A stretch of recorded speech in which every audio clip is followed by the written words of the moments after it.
Bon matin, bon sabbat. Bon matin, bon sabbat. J'espère que vous avez passé une bonne semaine.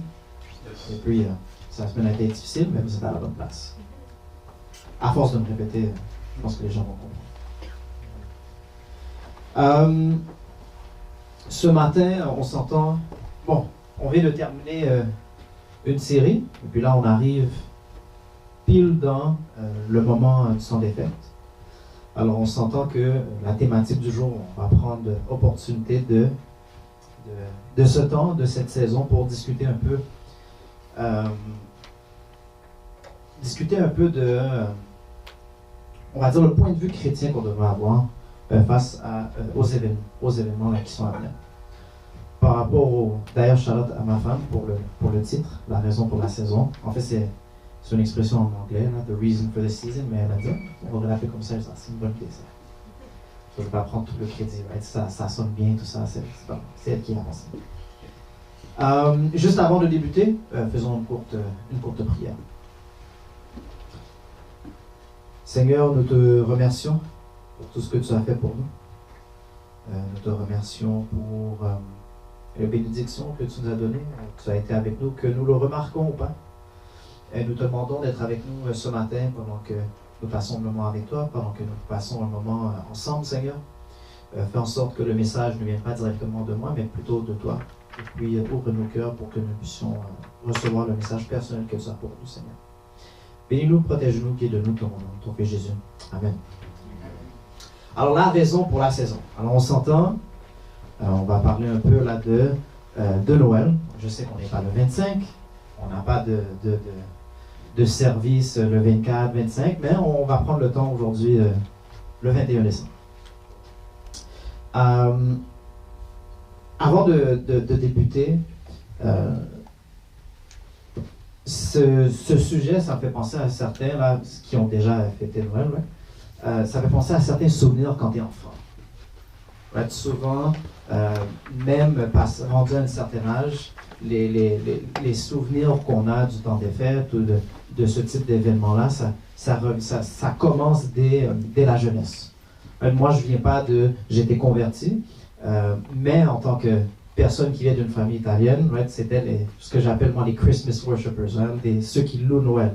Right, ils n'allaient pas à l'église, mais quand tu es italien, right, tu es catholique parce que ça fait partie de la culture. Et puis, le seul moment en général que une bonne partie, right, c'est pas tous, il y en a qui sont très, très croyants, très pratiquants, mais il y en a d'autres que c'est beaucoup plus culturel. Et puis, ils vont aller à l'église seulement, admettons, la veille de Noël et puis peut-être à Pâques. Right? C'est comme les deux fêtes, les deux événements là qu'ils vont aller. Alors, c'est pas nécessairement qu'ils ne sont pas croyants non plus, mais c'est beaucoup plus une croyance qui est culturelle. Alors, c'est le type de famille dont je viens, mais il y avait quand même une excitation right, face au temps des fêtes, face à Noël. Et puis, bon, on s'entend, quand tu es enfant, tu as plusieurs raisons. Right? Premièrement, bon, il y a aussi l'aspect de cadeau. Alors, en tant qu'enfant, c'est comme, tu sais, tu reçois un bonbon, tu right? Mais, malgré ça, même cadeau ou pas de cadeau, c'était un moment où est-ce que c'était clairement en famille. Comme nous, exemple, surtout quand j'ai grandi, mais on jouait des jeux en soirée jusqu'à quand même plus tard que d'habitude, puis après ça, on se couche, puis le lendemain, c'est Noël. Exemple.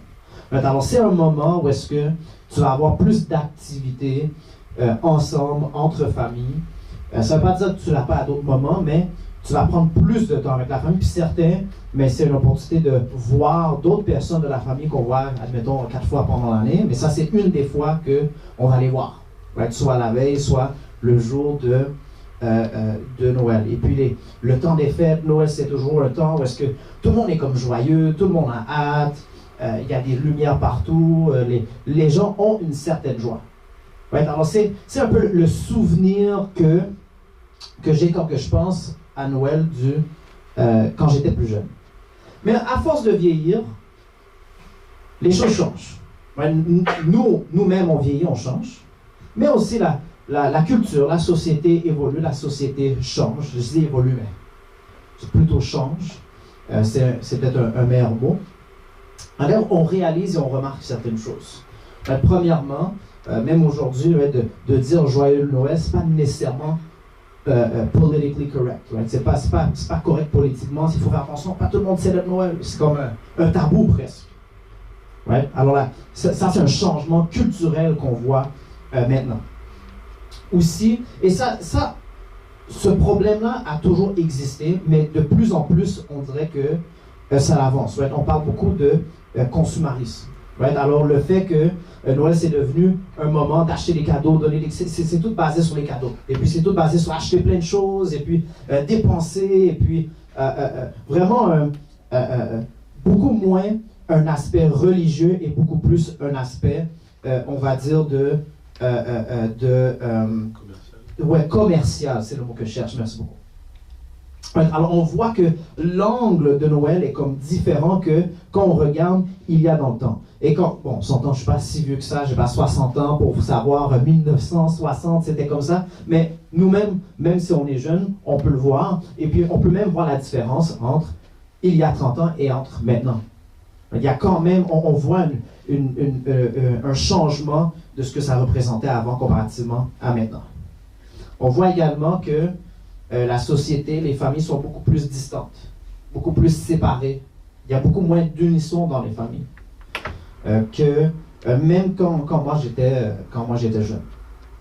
Et puis, les gens ne sont pas autant joyeux et heureux que les générations passées.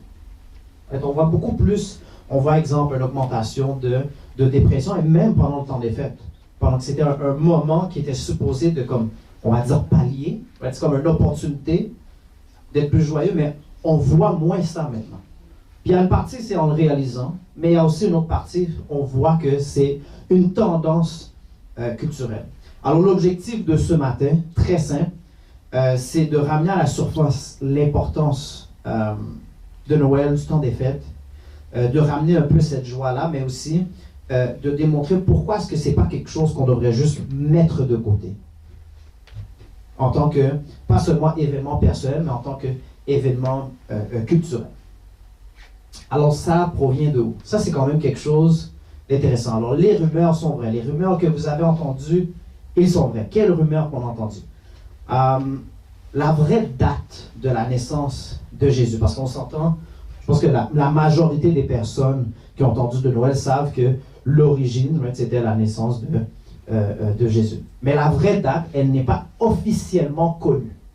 Il n'y a pas, dans la Bible, quand vous allez lire ces passages-là, c'est pas dit, alors aujourd'hui, le 25 décembre, voici, c'est pas de là que ça vient. Ça, c'est venu plus tard. Mais c'est quand même très intéressant.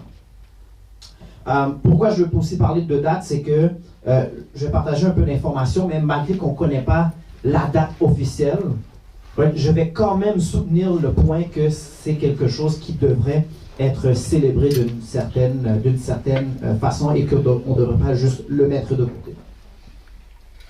Alors la mention par rapport à la naissance de Jésus, ça a commencé environ l'année 200 après Jésus. C'est là qu'on voit qu'il commence à avoir un intérêt parmi les premiers chrétiens à connaître un peu la date de naissance ou d'étudier un peu plus les événements de la naissance de Jésus. Il y avait un chrétien, Clément d'Alexandrie, en Égypte, et puis qui mentionnait plusieurs dates qui ont été proposées par plusieurs différents groupes chrétiens à l'époque. Et ce qui est intéressant, c'est que dans aucune de ces dates-là, on a le 25 décembre. Tu as comme avril, tu as comme plusieurs petites dates. Mais ça démontre un peu qu'à ce moment-là, il y a comme un intérêt qui débute par rapport à ces événements-là. Ensuite de ça, bon, on s'entend, le temps passe. Et puis, environ au 4e siècle, on voit que à ce moment-là, on trouve deux références à des dates. On s'entend, avec le temps, ils ont fait plus d'études, ils ont étudié la Bible et le sujet en tant que tel. Et puis, c'est rendu au 4e siècle qu'on arrive à deux dates qui ressortent. On a le 25 décembre, qui est surtout célébré parce qu'on s'entend dans ce temps-là, c'était l'Empire romain. Et puis, il y avait comme une semi-division dans l'Empire romain, ouest et est. Et puis, dans l'Empire romain de l'ouest, c'était c'était là qu'on voyait beaucoup plus une célébration basée sur le 25 décembre. Et puis dans le royaume de l'Est, c'est là qu'on voyait le 6 janvier. Vous avez sûrement déjà entendu parler du 6 janvier. Right? Et puis d'ailleurs, c'est pour ça qu'aujourd'hui, exemple, bon, on s'entend avec le temps de l'Empire de l'Ouest, on a l'Église catholique qui ressort, là, et puis on a aussi le 25 décembre, etc. Et puis dans l'Est, normalement, les chrétiens qui étaient là, c'était, vous avez peut-être déjà entendu, right? Eastern Orthodoxy, l'orthodoxe de l'Est. Right? Et eux, ils célèbrent ça le 6 janvier. Right? Et c'est de là que ça sort. Mais c'est comme après, on va dire, des études, c'est là qu'on a 2 dates qui ressortent. Et puis plus tard, mais on s'entend le 6 décembre pour l'Empire de l'Ouest, pour l'Église catholique, c'est devenu ce qu'on appelle l'Épiphanie, qui est devenu un autre événement, mais pas nécessairement la naissance de Jésus. Et puis, il y a un chrétien dans l'année 400, right? Auguste de Hippo. Et puis lui, il mentionne un groupe, et c'est là que ça devient quand même très intéressant, il mentionne un groupe de chrétiens appelés les donatistes. Right? On peut penser, c'est comme un peu aujourd'hui. Right? Il y a plusieurs dénominations chrétiennes, ça a toujours été le cas. Alors il y avait une dénomination qui s'appelait les donatistes. Et puis eux, les donatistes gardaient le festival de Noël le 25 décembre. Ce qui était intéressant de ce groupe-là, c'est que ce groupe-là, je vais dire, il est surtout devenu populaire, où il a vraiment fait une résurgence pendant l'empereur Dioclétien. Et l'empereur Dioclétien, c'était un empereur qui avait persécuté les chrétiens. Et pendant ce temps-là, les donatistes étaient très têtus à suivre, à ne pas accepter, on va dire, les nouvelles traditions, les nouvelles innovations qui sortaient dans l'Église. Eux, ils voulaient rester avec un peu l'original, surtout dans le temps de Dioclétien et puis un peu avant. Alors eux, ils ne voulaient pas s'attacher au 6 janvier, mais plutôt ils voulaient s'attacher au 25 décembre parce que le 6 janvier, c'était vu comme une innovation. Alors ce qu'on peut ressortir de ça, c'est que pendant cet empereur-là, il y avait déjà quelque chose le 25 décembre parmi certains groupes de chrétiens. C'était quelque chose qui existait déjà. Et puis pendant cette période-là aussi, ce qui est intéressant, c'est que tout ce qui vient avant Empereur Constantin, les chrétiens étaient très forts à vouloir se distancer des festivals païens. C'était venu plus tard, après la conversion de Constantin, où est-ce que les chrétiens ont accepté beaucoup plus un jumelage des croyances païennes et un jumelage des festivals païens avec les croyances bibliques, les croyances chrétiennes. Il y avait beaucoup plus une démarcation dans le temps qu'après. Et bien évidemment, empereur Constantin, c'était l'empereur après Dioclétien. Ça veut dire que la célébration de Noël était venue avant même qu'il y avait ce jumelage entre les fêtes païennes et des fêtes chrétiennes et juives et bibliques. Alors, plus tard, après ça, au XIIe siècle, c'est là qu'on voit un peu, et c'est comme une petite annotation de certains chrétiens qui disent « Ah, ben en fin de compte, c'était le 25 décembre, c'était pour inviter les païens, et puis ils avaient pris certaines fêtes Saturnalia, ou je pense que c'est Sol Invictus, il y avait comme plusieurs différents types de fêtes pour venir inciter les païens à se convertir, right? Et puis après ça, plus tard, au 18e et 19e siècle, il y a beaucoup de théologiens qui ont lu cette annotation-là de certains de ces chrétiens-là, et puis ils aimaient très bien l'idée, et ils disaient, ah ben, c'est parce qu'ils ne connaissaient pas mieux, et puis de là vient un peu la rumeur, entre guillemets, que Noël, c'était une fête qui a été prise par les païens et qui a été transformée au christianisme. Mais quand après ça, il y a d'autres chrétiens qui sont comme, ah, mais attends, tu ne peux pas vraiment faire ça parce que avec les dates, quand tu regardes la séquence, ça ne fait pas de sens parce que ça venait avant Empereur Constantin et non après. Alors ça, c'est un peu le débat peut-être un peu plus théologie qui est quand même très intéressant quand que j'étudiais pour ce message. Il y a aussi une autre théorie qui parle de, en fin de compte, la naissance de Jésus. C'était sûrement peut-être au mois de juin parce que dans un certain passage, ça parle des shepherds. Des bergers, ouais, c'est ça. Je cherchais mon mot. Il y avait des bergers qui étaient avec leur troupeau, et puis normalement, ça c'est plus au niveau de juin, parce que l'hiver, les troupeaux sont plus à l'intérieur, mais les théologiens ont quand même fait attention, parce que l'objectif de l'histoire de la nativité qu'on appelle, l'histoire de Noël, c'est pas une histoire qu'on essaie de démontrer, bien voici telle date, puis voici qu'est-ce qui est arrivé, puis voici telle date. Il y a une approche qui est faite à l'histoire qu'on va voir, qui essaie de démontrer l'histoire d'une certaine façon. Et puis il faut faire très attention d'interpréter par rapport à certains détails qui n'ont pas nécessairement rapport. Right? Ça pourrait être juste, ils étaient là, pardon, une journée, et non, ils pratiquaient cette chose-là à ce moment-là. C'est trop entrer dans les détails, c'est trop refaire parler le texte plus que ce que le texte essaie réellement de dire. Alors pourquoi je vous partage tout ça? Premièrement, c'est pour démontrer un peu que il y a un peu ce débat-là par rapport à la date officielle de la naissance de Jésus. Right? Il n'y a pas une date officielle, il y a quand même des indicateurs qui nous poussent dans certaines directions. Et puis il y a même un débat par rapport à l'origine. Right? Mais on voit qu'il y a quand même une certaine séquence face à cette date-là et face à ces événements-là. Alors, qu'est-ce qui est important pour nous? Ce qui est important pour nous à savoir, c'est que la date officielle, dans un sens, n'est pas très pertinente en tant que telle. Right? Si Dieu voulait absolument qu'on ait cette date-là, il aurait marqué la date. Right? On l'aurait su. Right? La Pâque, on sait exactement c'est quelle date. Il y avait des événements attachés. Tout. On voit exactement c'est quoi. Mais l'objectif, c'est pas un peu de débattre un peu cette histoire-là, parce que l'histoire de la nativité est de nature théologique et non une histoire qui est faite pour des faits historiques.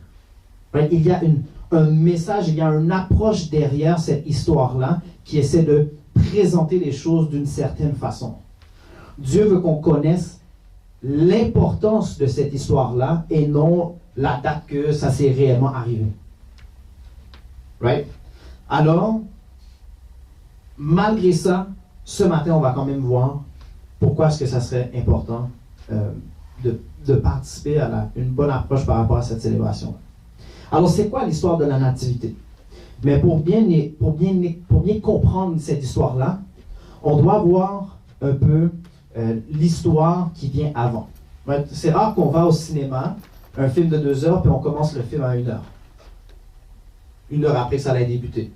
Normalement, tu vas t'asseoir au début, puis tu vas écouter tout le film, mais c'est un peu le même principe. La Bible, c'est une histoire. Puis pour comprendre le Nouveau Testament, on doit comprendre ce qu'on appelle l'Ancien Testament. Right? Il y a 2 testaments, ça fait une Bible. Alors, on doit commencer dès le départ. Alors, on va faire un sommaire très haut niveau, très rapide de comment qu'on se rend à cette histoire-là pour bien comprendre l'objectif de l'histoire. Alors, on s'entend, l'histoire commence quand que le péché entre dans le monde. Right? Dieu crée un monde parfait, mais après ça, il y a le péché qui entre dans le monde. Et puis, le premier verset, Genèse 3, verset 15, « Je mettrai l'inimitié entre toi et la femme, entre ta postérité et sa postérité. Celle-ci t'écrasera la tête et tu lui blesseras le talon. » Ça, c'est Dieu qui parle. Et ce qui est intéressant, c'est que dans un sens, c'est une promesse, mais Dieu est en train de parler au diable. C'est ce que Dieu dit au diable. C'est pas une promesse que, mais c'est ça, mais voici ta postérité, etc. C'est au diable qui dit ça. Et puis, ce que ça veut dire, c'est que les descendants de Ève, mais surtout les descendants de ceux qui vont suivre Dieu, right, vont être en conflit avec les descendants de ceux qui suivent le diable. Et puis, dans ce conflit-là, right, il va avoir un descendant de la famille de Ève, de ceux qui suivent Dieu, qui va être, on va dire, la personne en tête de ce conflit-là, à la tête de ce conflit-là. Et cette personne-là va écraser la tête du diable. Right? So, il va conquérir. Right? C'est très imagé, mais ce que ça veut dire, c'est qu'il va conquérir par-dessus le diable. Mais par contre, cet individu-là va également être blessé au talon. Right? Et souvent, right, c'est comme une blessure de guerrier. Right? On peut penser à exemple le Achille. Right? On connaît l'histoire, le talon d'Achille. Achille qui a comme un point faible, on va dire, au tendon d'Achille.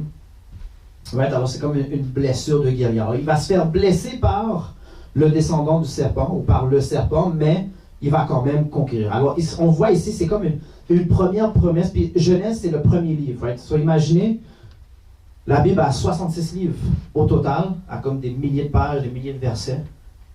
Et puis, tout au début, le 3e chapitre, il y a déjà cette promesse-là qui embarque dans ce conflit-là. D'ailleurs, Genèse 3, c'est quand le conflit commence. Alors, on parle vraiment là au début de ce conflit-là. Et puis, le diable va blesser ce qu'on appelle le Messie. Je vais parler un peu de ça après. Right? Le Messie, c'est celui qu'on appelle l'individu, le descendant de l'Ève, qui va venir écraser la tête du diable. Alors, il y a déjà cette idée-là, cette promesse-là que le péché, la souffrance, la mort ne va pas être la fin des choses. Right? Il y a une solution pour cette chose-là. Ensuite de ça, plus tard, mais on arrive dans Genèse 12. Genèse 12, verset 3. « Je bénirai ceux qui te béniront, et je maudirai ceux qui te maudiront, et toutes les familles de la terre seront bénies en toi. » Alors ça, c'est Dieu qui parle à un homme appelé Abraham. Ça se peut que vous avez déjà entendu le nom. Et puis, Dieu fait certaines promesses à Abraham, et puis il dit, à travers de sa famille, à travers de ses descendants à lui, il va avoir, encore une fois, un individu, qu'on va appeler Messie plus tard, qui va réunir toutes les familles du monde. Les choses que le péché a séparées, mais à travers des descendants d'Abraham, il va avoir cette réunion-là entre Dieu, entre l'homme, entre toutes les nations. Et puis Abraham et ses descendants deviennent éventuellement le peuple d'Israël. Après ça, on tombe dans Exode 19, verset 6. Vous serez pour moi un royaume de sacrificateurs et une nation sainte. Voilà les paroles que tu diras aux enfants d'Israël. Alors ça, c'est quand que Dieu fait sortir Israël d'Égypte. Encore une fois, il fait des promesses à son peuple. Et puis il dit, la nation d'Israël va être une nation de sacrificateurs. C'est un autre mot pour dire prêtre. Et le rôle du prêtre, c'est de réunir l'homme avec Dieu. C'est comme l'intermédiaire entre l'homme et Dieu. Alors, ça va être une nation qui va agir en tant qu'intermédiaire entre l'homme et Dieu. Alors, on peut voir, c'est comme une continuité des premières promesses. Right? On voit une évolution par rapport à ces promesses-là. Et pour ceux qui ont déjà lu l'Ancien Testament, qu'est-ce qui arrive? Israël, constamment, ils échouent. Ils échouent à la tâche que Dieu leur donne. Malgré que Dieu est fidèle, eux, ils ne sont pas fidèles. Ils ne sont pas fidèles envers Dieu. Mais dans ce processus-là, pendant qu'Israël, on va dire, continue dans leur cheminement, il y a certains prophètes qui ressurgissent. Et puis, un des prophètes, Ésaïe, qui est un des premiers prophètes dans l'ère des rois d'Israël. Et puis, Ésaïe dit, « Voici mon serviteur que je soutiendrai, mon élu en qui mon âme prend plaisir. J'ai mis mon esprit sur lui. Il annoncera la justice aux nations. » Très similaire à ce qu'on vient de lire dans Genèse 12. « Il ne se découragera point et ne se relâchera point, jusqu'à ce qu'il ait établi la justice sur la terre et que les îles espèrent en sa loi. » Alors encore une fois, on voit cette continuité. Et puis, il y a cette notion-là de Messie. Right? Messie, en grec, c'est Christos, right? Et puis qui devient éventuellement Christ. Right? Christ, ce n'est pas le nom de famille de Jésus. C'est un titre qu'on lui a donné. Ça veut dire la personne qui est oint, right? La personne qui est choisie. Et puis, on s'entend, on n'a pas le temps de voir tout plein de passages, mais ce qu'on comprend, c'est que le Messie, c'est la personne qui va répondre à toutes les promesses qui ont été faites avant. Donc, le Messie, c'est la personne qui va je vais dire, va contenir le plan du salut. Right? C'est le Messie qui va venir corriger le problème du péché, le problème de la souffrance et de la mort. Right? C'est l'individu initial que Dieu promet à l'humanité. Alors, on comprend qu'il y a comme des milliers d'années qui passent entre tous ces événements-là. Right? Il y a des milliers d'années où est-ce que Dieu est en train de dire « Hey, il y a la souffrance, il y a le péché, mais ce n'est pas la fin. Et puis, il va y avoir telle promesse, il va y avoir un individu qui va venir corriger les choses. » Mais ça fait longtemps que ces promesses-là existent. Ça fait longtemps qu'elles sont répétées. Alors, quand tu commences à lire le Nouveau Testament, il y a comme une culmination de cette attente-là de Messie. Que ça fait des années, ça fait des milliers d'années qu'on entend ça. Et d'ailleurs, juste avant le Nouveau Testament, right, il y a le dernier livre qui est écrit de l'Ancien Testament, et il y a comme un 400 ans de silence. Il y a un 400 ans entre les événements d'Israël en fait, c'est les enfants d'Israël qui reviennent en Israël de la captivité de Babylone, et puis ils commencent à rebâtir Jérusalem, etc. Mais il y a comme un 400 ans de silence parce qu'on ne sait pas ce qui arrive. Il n'y a pas de nouveaux prophètes, il n'y a pas de nouveaux événements qui sont déclarés. Il y a juste un silence. Alors c'est comme, imaginez, on lit une histoire, qu'il y a telle chose qui arrive, il y a telle chose qui arrive, il y a telle chose qui arrive, et là tout d'un coup, il n'y a plus rien qui arrive. Et après ça, 400 ans plus tard, on repart avec le Nouveau Testament. Right? Alors, encore une fois, c'est pour mettre l'emphase sur ce silence, sur cette attente-là. Alors, quand on lit l'histoire de la Nativité, il y a tout un bagage qui arrive avant. Alors, quand on s'y rend finalement, c'est quoi l'histoire? Nous, c'est sûr qu'on ne va pas rentrer dans tous les détails, right? Mais on veut regarder certains points pour remarquer, pour faire ressortir un peu l'approche qui est partagée dans cette histoire-là. Alors, premièrement, dans Matthieu, comme il y pensait, voici un ange du Seigneur lui apparut en songe et dit, Joseph, fils de David, ne crains pas de prendre avec toi Marie, ta femme, car l'enfant qu'elle a conçu vient du Saint-Esprit. Elle enfantera un fils et lui donnera le nom de Jésus. C'est lui qui sauvera son peuple de ses péchés. Tout cela arrivera afin que s'accomplisse ce que le Seigneur avait annoncé par le prophète. Voici, la Vierge sera enceinte, elle enfantera un fils, et on lui donnera le nom d'Emmanuel, ce qui signifie Dieu avec nous. Et puis là, il y a une référence. Alors, on voit que dans ce texte-là, il fait une référence à l'Ancien Testament, et voici le verset dans l'Ancien Testament qui est référencé. Right? Ésaïe 7, verset 14, c'est pourquoi le Seigneur lui-même vous donnera un signe. Voici, la jeune fille deviendra enceinte, elle enfantera un fils, et elle lui donnera le nom d'Emmanuel. Alors, ce qui est pertinent, c'est que l'histoire de la Nativité, c'est dans deux des 4 évangiles, dans l'évangile de Matthieu et l'évangile de Luc. Et Matthieu, l'approche que Matthieu a, chaque évangile a sa propre approche sur l'histoire de Jésus. Et puis Matthieu, surtout au début, on parle beaucoup d'accomplissement de prophétie. Il y avait telle prophétie, ça a été accompli. Il y avait telle chose qui a été dit dans l'Ancien Testament, ça a été accompli. Right? Et on le voit ici, l'approche. Right? Il dit, il y avait telle promesse par rapport dans Ésaïe, mais là, ça a été accompli à travers d'elle. Et ça, c'est un ange qui apparaît premièrement à Marie, puis lui annonce qu'elle va être enceinte du Messie. Et puis finalement, l'ange après ça va visiter Joseph et lui rassure, dit oui, non, c'est ce qu'elle dit, c'est vrai. C'est le Messie là qu'elle va enfanter. Et ce qu'on remarque dans ce verset-là, c'est que explicitement on parle de salut du péché. Right? On parle que le Messie va venir corriger le problème du péché. Right? Le problème du mal, le problème de la souffrance dans le monde. Et puis, on remarque aussi, il y a comme le nom d'Emmanuel. Emmanuel, c'est pas un vrai nom qu'on lui a donné, c'est plutôt comme un titre qui a été donné à Jésus. Right? Ça démontre un peu, ça met à la surface cette idée qu'il est divin et qu'il est présent avec l'humanité. Ça met en lumière ce fait.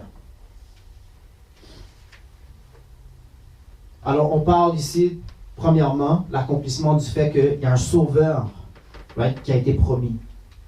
Deuxièmement, on va parler que c'est un roi qui a été promis. Alors, Luc 2, verset 1 à 5, en ce temps-là, parut un édit de César, Auguste, ordonnant un recensement de toute la terre. Ce premier recensement eut lieu pendant que Quirinius était gouverneur de Syrie. Tous allaient se faire inscrire, chacune dans sa ville. Joseph aussi monta de la Galilée, de la ville de Nazareth, pour se rendre en Judée, dans la ville de David, appelée Bethléem, parce qu'il était à la maison et de la famille de David, afin de se faire inscrire avec Marie, sa fiancée, qui était enceinte. Et puis, ça répond à quelle prophétie? On voit dans Michée, qui est un autre prophète. « Et toi, Bethléem, Ephrata, petite entre les milliers de Juda, de toi sortira pour moi celui qui dominera sur Israël, et dont l'origine remonte au temps ancien, au jour de l'éternité. » Alors, encore une fois, on voit cet aspect-là d'accomplissement de prophétie. C'est pas juste, il y a quelqu'un de nice qui est né là. Il y a une promesse, puis elle est finalement accomplie. Il y a cette référence-là du Messie qui est quelqu'un qui est divin, qu'on parle de temps ancien, on parle de jour de l'éternité, c'est toutes des réclamations qu'on fait de quelqu'un qui est divin. Et puis, on est en train de parler que Jésus, c'est vraiment la réponse au hype là, qui s'est fait pendant tout ce temps-là. On voit une référence aussi à la maison de David. Alors, pour ceux qui ne connaissent pas, David, c'est un roi en Israël. Et puis, c'est un roi qui est très connu, très important. Et puis, le Messie était supposé d'être un descendant de David. Alors, ce que l'histoire explique, c'est que Joseph est un descendant de David. Alors, son fils, son descendant, est un descendant de David. Il est dans la famille de Juda. Et puis, Juda, d'ailleurs, qui est un des fils. Alors, on en parle d'Abraham, qui est un personnage très important. Abraham a un fils Isaac. Puis son fils Isaac a un autre fils qui s'appelle Jacob, qui plus tard se fait renommer Israël. Et Jacob, lui, il a 12 fils, qui deviennent 12 tribus d'Israël. Et quand Jacob meurt, il fait des bénédictions à tous ses fils. Il dit à son fils Juda, de toi, tu vas avoir, c'est toi qui vas avoir un peu le pouvoir qu'il allait tenir ce qu'on appelle le sceptre, qui est un signe d'un roi. Right? Alors, de Juda, après ça, on a finalement David. Alors, il y a toute cette séquence qu'il va avoir une lignée de rois, de royauté, qui sort de cet arbre généalogique-là. Et puis, dans Michée, ce qu'on voit, c'est qu'il va dominer Israël. Alors, encore une fois, on est en train de dire que ça va être quelqu'un qui a du pouvoir, qui a une certaine domination. Et puis, cette idée-là, c'est quelque chose qui est quand même un peu ancré entre nous. L'idée que la personne qui sauve, le sauveur, est la personne qui est l'héritier légitime au pouvoir. Ouais, c'est quelque chose qu'on voit aussi dans les médias. Ouais, je ne sais pas si certains, peut-être que vous l'avez vu dans d'autres films ou peu importe, mais il y a, pour ceux qui ont déjà entendu, il y a le Seigneur des Anneaux, il y a un personnage dedans qui est un descendant de roi, right? C'est un héritier, mais il ne veut pas prendre le trône. Et puis finalement, avec les événements, il prend un peu cette responsabilité-là, mais avant de faire ça, il va démontrer un peu qu'il est comme digne d'avoir ce pouvoir-là. Et c'est quand la personne démontre qu'il est digne, qu'il devient enfin roi. Right? C'est un thème qui est utilisé dans plusieurs médias, que ce soit livres, films, etc., que le sauveur, la personne qui vient sauver, qui est digne, va éventuellement avoir ce pouvoir-là qu'il a mérité. Right? Alors, cette promesse-là, ça vient de là. Right? C'est qu'il y a ce Messie, et ce Messie-là va venir sauver, et de là, il va mériter cette domination. Il va être le roi des peuples de Dieu. Et finalement, la nativité, on parle aussi de la promesse d'unification. Matthieu 2. Jésus étant né à Bethléem, en Judée, au temps du roi Hérode, voici des mages d'Orient arrivèrent à Jérusalem et dirent, où est le roi des Juifs qui vient de naître? Car nous avons vu son étoile en Orient et nous sommes venus pour l'adorer. Plus tard, après avoir entendu le roi, ils partirent, ça on parle des trois mages encore une fois, et voici l'étoile qu'ils avaient vue en Orient marchait devant eux jusqu'à ce que, étant arrivé au-dessus du lieu où était le petit enfant, elle s'arrêta. Quand ils aperçurent l'étoile, ils furent saisis d'une très grande joie. Ils entrèrent dans la maison, virent le petit enfant avec Marie, sa mère, se prosternèrent et l'adorèrent. Ils ouvrirent ensuite leur trésor et lui offrirent en présent de l'or, de l'encens et de la myrrhe. Alors, qu'est-ce que ça représente? Encore une fois, on a cette idée-là dans l'histoire de la Nativité que l'enfant qui est né, le Messie qui est né, mérite l'adoration. Et puis, ce qui est très intéressant de l'histoire des trois mages, c'est qu'ils viennent de l'Est. Ce ne sont pas des Juifs. C'est une religion, ça c'est quelque chose que j'ai appris encore plus tard, qui est quand même très fascinant. C'est une religion qui s'appelle Zoroastrien. Les Zoroastriens, ils ont été influencés par le judaïsme, parce que quand Israël a été conquis par la Babylone, il y a des Israélites qui ont été amenés ailleurs, et puis ensuite de ça, ces Israélites-là ont influencé d'autres personnes, d'autres nations, right? Et les Zoroastriens, ils ont été influencés par les Juifs, et puis il y a cette idée-là de la lumière, c'est très important, etc., etc., et puis il y a eux aussi, sûrement par l'influence juive, right? Ils ont compris qu'il y avait un Messie, il y avait un sauveur qui venait sauver le monde. Right? Mais encore une fois, ce n'est pas les Juifs. Right? C'est une autre nation, c'est une autre religion. Puis ça, je le sais parce que j'ai rencontré, avant je travaillais dans la sécurité, puis un de mes gestionnaires était de cette religion-là. Et puis, si jamais vous rencontrez quelqu'un qui est zoroastrien, vous allez voir que c'est des personnes, souvent qui visitent des églises chrétiennes qui n'ont pas une dénomination fixe. Des églises chrétiennes de base. Parce qu'ils croient à ça. Right? Il y en a beaucoup qui croient que Jésus, c'est le Messie. Right? C'est une autre religion comparative, complètement à part. Right? Mais qu'ils ont quand même cette croyance-là. Et puis, pour eux, la lumière, c'est très important. Les étoiles, c'est très important. Right? C'est pour ça que l'histoire, c'est qu'il y a une étoile qui guide les trois mages qui ont cette croyance-là vers le Messie. Right? Et puis, c'est juste un exemple pour démontrer que, encore une fois, ce Messie, cet enfant-là qui est né, c'est pas juste pour un peuple. Right? Il y a cette notion de unir les nations. Right? Il y a cette notion que c'est pas juste un pays est venu pour toi puis tous les autres, who cares? Right? Mais c'est plutôt tous vont venir à Jésus pour l'adorer. Alors, c'est les exemples, right? C'est trois exemples qui viennent démontrer, qui viennent surligner un peu l'importance de cette naissance-là de Jésus. C'est pas juste on est content, et puis c'est un accomplissement de plusieurs promesses. Right? C'est une correction de certains problèmes. Alors pensez-y, la façon qu'on est supposé de voir cette célébration de Noël-là, right? Ou on va dire le Noël initial, right? L'arrivée de Jésus, c'est comme quand les enfants attendent Noël. Right? Quand tu es un enfant, comparativement à aujourd'hui, right? Chaque jour c'est long.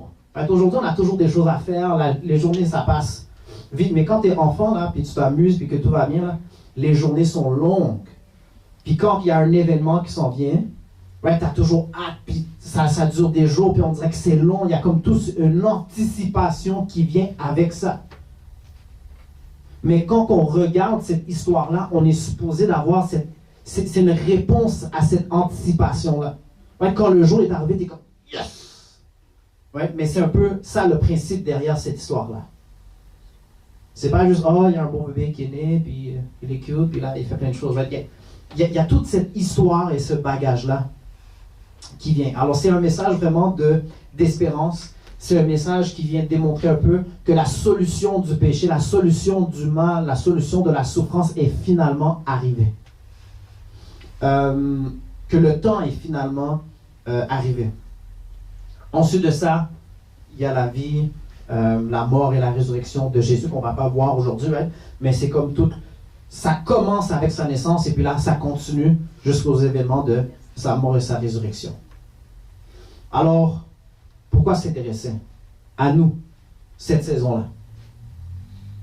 Mais premièrement, il y a quand même une pertinence à célébrer l'arrivée de la solution, l'arrivée du Messie.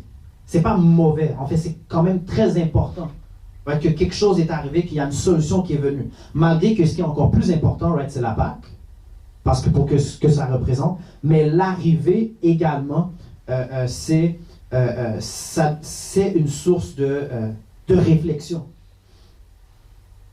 Alors, juste l'idée qu'il y a un sauveur et qu'il y a une solution à la souffrance, right, ça amène naturellement cette idée ce sentiment d'espérance. Right? Et ça, on avait fait une série en début d'année sur l'existence de Dieu. Et puis on avait commencé la série avec un exemple. C'est un athée puis un chrétien qui sont en débat. Et puis l'athée demande au chrétien, mais moi là, quand tu as un enfant mort, là, un enfant qui va mourir du cancer, là, tu lui dis quoi? Ben, tu parles de ton Dieu, comment il est bon, comment il est aimant, mais lui il va mourir du cancer. Qu'est-ce que tu vas lui dire? Et le chrétien dit, ben, moi je sais ce que je vais lui dire. Ben, bien évidemment, je vais lui parler que c'est pas la fin, il y a un Dieu, etc., etc. Puis je dis pas que c'est une discussion qui est facile. Ben, c'est une discussion qui est très difficile. Mais moi, j'ai quelque chose que je peux lui dire. Puis au pire, tu n'es pas d'accord. Mais moi, je te reposerai la question, toi, monsieur l'athée. Qu'est-ce que tu vas lui dire, l'enfant qui meurt du cancer? Écoute, on est juste des boules de viande. Ce qui t'arrive, mais c'est un addon, puis too bad for you. C'est ça ton message. Hein, tu veux me critiquer que mon message, c'est peut-être trop fluffy pour toi? Mais naturellement, le message d'une solution à la souffrance, d'une solution au péché, naturellement, c'est instinct naturel de l'homme ressent l'espérance derrière ce message-là.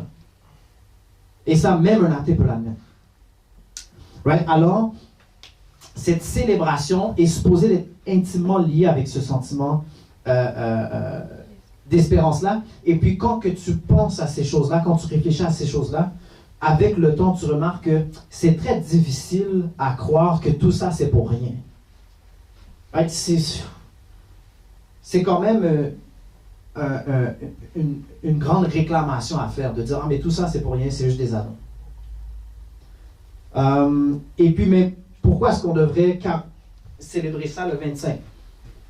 Parce qu'il y a aussi cette date-là, mais au pire, je peux le célébrer, mais à chaque jour, peu importe. Puis oui, c'est vrai. Mais ce qui est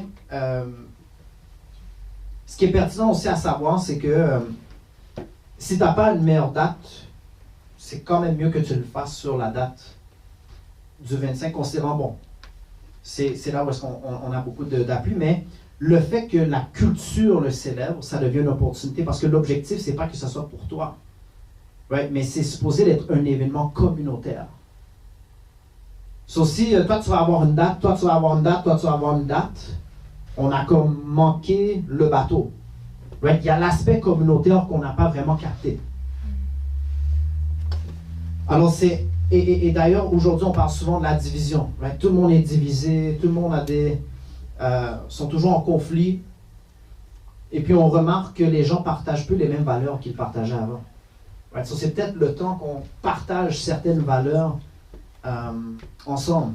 Et puis qu'on partage nos valeurs et puis qu'on prend le temps de vraiment comprendre ces valeurs-là. Peut-être qu'on aura plus tendance à trouver un terrain d'entente ensemble. C'est aussi un temps qui est naturellement joyeux. Right? On s'entend avec les lumières, les décorations, etc. Tout le monde semble être dans une bonne humeur, à moins qu'ils sont en train de se battre pour comme les derniers cadeaux, whatever. Là.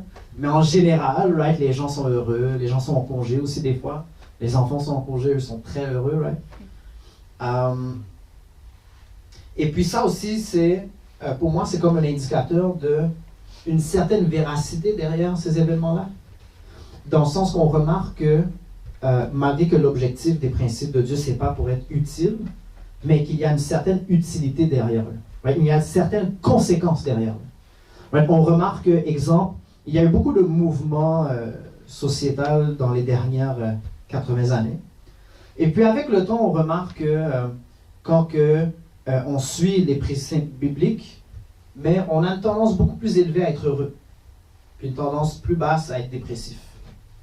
Ouais, quand on parle, exemple, de ton corps, c'est un temple, tu devrais prendre soin de ton corps. Ouais, suivre une bonne édiforme quand on parle des relations entre hommes et femmes, pour préparation au mariage, etc. Quand on parle de passer du temps en prière, right, c'est un autre exemple. Ben, tout ça, on remarque que ceux qui suivent ces principes-là, naturellement, ont une tendance plus élevée vers la joie que vers la dépression et l'anxiété. Right, et l'opposé aussi vrai. Right, ça fait des années qu'on est bombardé avec « Oh, mais tu peux faire tout ce que tu veux. » Et puis là, bon, parmi certaines générations, ben écoute, ils vont à gauche et à droite pour les relations intimes. Et on remarque après ça qu'il y en a beaucoup qui souffrent de dépression, il y en a beaucoup qui ne sont pas contents et qui ne se sentent pas bien dans leur corps, même s'ils ne le disent pas, même s'ils le dénient. Des fois, je ne sais pas si vous avez déjà vu, il y a certaines vidéos qu'on peut voir là sur YouTube, puis tu le vois dans les yeux de la personne, que ce qu'elle dit et ce qu'elle pense réellement, c'est pas la même chose, ça ne concorde pas. Right? Alors, on voit que quand on met de côté certaines choses, ça nous rend moins heureux, et quand on accepte certaines choses, ça nous rend plus heureux.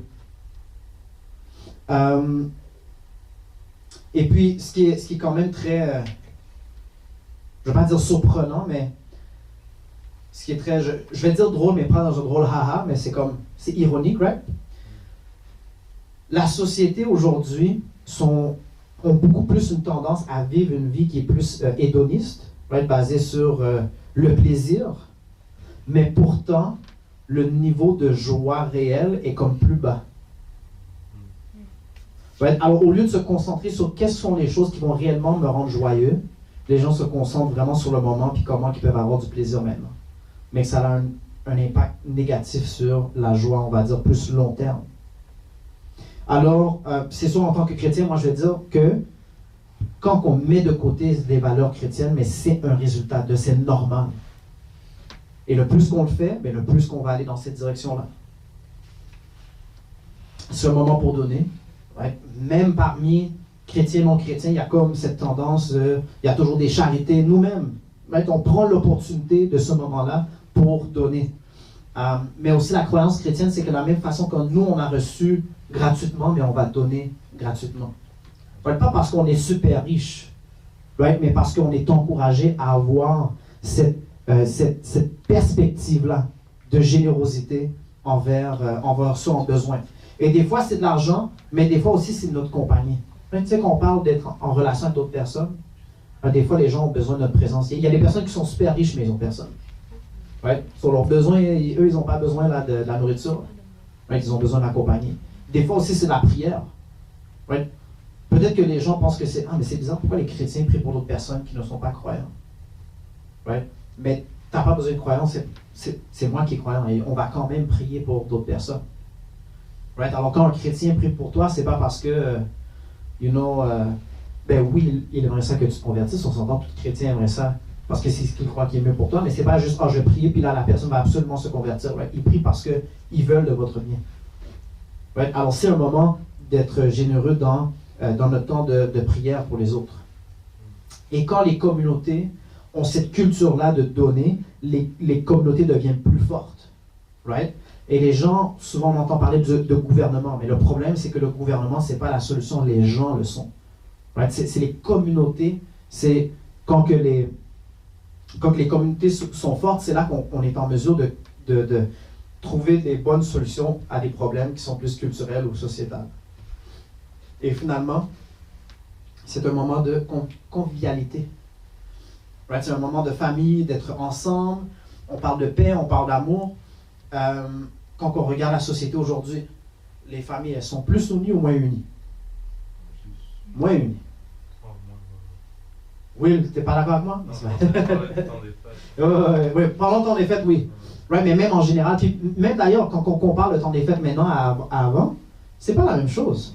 Right? Vous savez qu'après l'élection qu'il y a eu aux États-Unis, il y a beaucoup de grandes personnalités aux nouvelles qui disaient si vous avez des amis si vous avez des amis ou de la famille des républicains, faut arrêter de leur parler, allez pas chez eux à l'Action de grâce, allez pas chez eux au temps des fêtes. Right? So, au lieu d'aller trouver un terrain commun, puis au lieu de vouloir créer ces liens-là, c'est comme non, il faut les écarter. Right? C'est la philosophie d'aujourd'hui. Right? Mais des événements, des célébrations comme Noël, ça force à l'opposer. Right? Et il y a une histoire très intéressante de l'Alliance en 1914 à la Première Guerre mondiale, l'Alliance de Noël. Ça, c'est mon Première Guerre mondiale, on s'entend, l'Europe éclate en guerre. Et puis, les Allemands et les Anglais ils ont plusieurs fronts de champs de bataille. Et puis, entre les deux fronts, tu as comme, admettons, le camp des Anglais, le camp des Allemands, puis entre les deux, tu as comme ce qu'on appelle le no man's land. Right? Personne n'est là parce que tu es là, c'est où est-ce que tu te fais tirer. Et puis, Noël, en 1914, il y a eu des alliances qui ont été faites. Ce n'est pas sur tous les fronts, mais sur une majorité des fronts, right, entre les Allemands et les Anglais. Et puis, ils se sont rencontrés dans le milieu, ils ont partagé des repas ensemble, ils ont joué des jeux ensemble, ils ont pris des photos. Il y a des photos qui existent de ça. Là. Puis le lendemain, ils vont aller en guerre. Right? Mais ils ont décidé de faire une alliance à Noël, right, pour célébrer un peu ces événements-là. Et puis, ce qui est intéressant, c'est que plus tard, après ça, il y avait comme des petites alliances qui commençaient à se former par rapport. Right? Ça a comme commencé une culture de créer des alliances. Puis, OK, ben, peut-être qu'on va pas se battre comme à ce moment-là, à cette étape-là. Puis les commandants ont dû établir des règles. OK, vous n'avez plus le droit de faire d'alliance, vous n'avez plus le droit, comme... Les commandants, les généraux ont dû comme mettre un temps d'arrêt. Ce que ça démontre, c'est que des fois, ça peut être un déclencheur. Right? Des fois, ça ne veut pas dire, OK, on a célébré Noël une fois ensemble, il n'y a plus de guerre. Mais des fois, tu le fais une fois, et puis là, il y a comme une autre alliance qui vient plus tard. Et puis là, il y a un autre, puis ça mène à la direction vers une certaine paix. Right? Et souvent, quand on parle de Noël, on dit toujours peace to the world, right? paix au monde. Right? Parce que c'est l'idée derrière ça. Alors peut-être que la solution, c'est de passer plus de temps ensemble pendant le temps des fêtes. Right? Et de réfléchir sur ce que ça veut dire. Et il y aurait sûrement moins de division et plus d'acceptation de croyances différentes d'autres personnes. Right? Si on irait dans cette direction-là. J'ai parlé longtemps, j'ai parlé plus longtemps que je croyais que j'allais parler. Je dis ça à chaque fois, mais c'est encore plus maintenant. Alors je vous laisse avec ça. L'objectif du message de ce matin sur l'histoire de la nativité, premièrement, c'est qu'il faut reconnaître que c'est un message d'espérance. C'est basé sur l'arrivée d'un événement qui est anticipé pendant des milliers d'années. C'est une histoire de l'arrivée d'un sauveur qui vient nous sauver de la souffrance, d'un roi qui est bon et qui mérite d'être roi, et un message également qui vient unir les nations. Et c'est ça l'histoire derrière Noël, l'histoire de la nativité. Et puis, on vous invite cette saison c'est la raison pour la saison, right, de réfléchir sur ces choses-là. Et de le prendre aussi d'une façon qui est sérieuse. Peut-être pas juste aller à travers l'émotion, mais vraiment vivre ce temps-là de façon intentionnelle et s'investir dedans. On vous laisse 1 Pierre 5, verset 7. « Et déchargez-vous sur lui de tous vos soucis, car lui-même prend soin de vous. » On parle de Dieu, on s'entend. Alors, juste avant de terminer, je vais ouvrir le plancher pour quelques questions. On va faire ça rapide.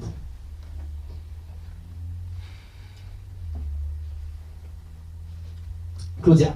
Si je comprends bien, les orthodoxes célèbrent Noël le 6 janvier, c'est ça?